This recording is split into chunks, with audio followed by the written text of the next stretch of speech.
কই গো, উঠো, কাজে যাবে যে। এই বাবা, এই বাবা, কি স্বপ্ন দেখলাম, কি স্বপ্ন দেখলাম। সূর্যকে এক নূতন দিনের, আগামী দিনের প্রতীক হিসাবে বর্ণনা করতে পারি। সেইরূপ সূর্য তিমির ভেদ করে আলো নিয়ে আসেন এবং যার আগমনে চারপাশে অবস্থিত প্রকৃতি সজীব হয়ে ওঠে।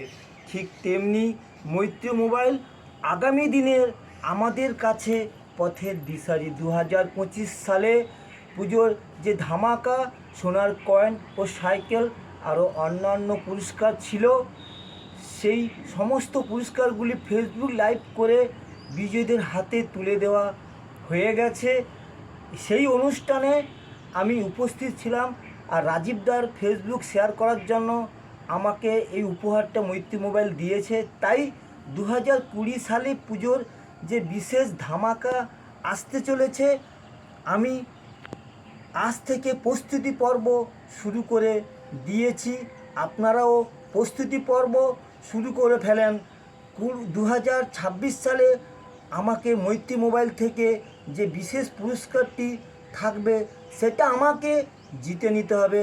তাই আমার চোখে ঘুম আর আসে না। আর সবাইকে বলবো, খড়গপুর বাইপাসে মৈত্রী মোবাইলে আসো। আমি কিন্তু প্রস্তুতি নিয়ে নিয়েছি 2026-এ পুরস্কার জেতার। তাই বলে আমার কথা শেষ করলাম। Tata, bye bye.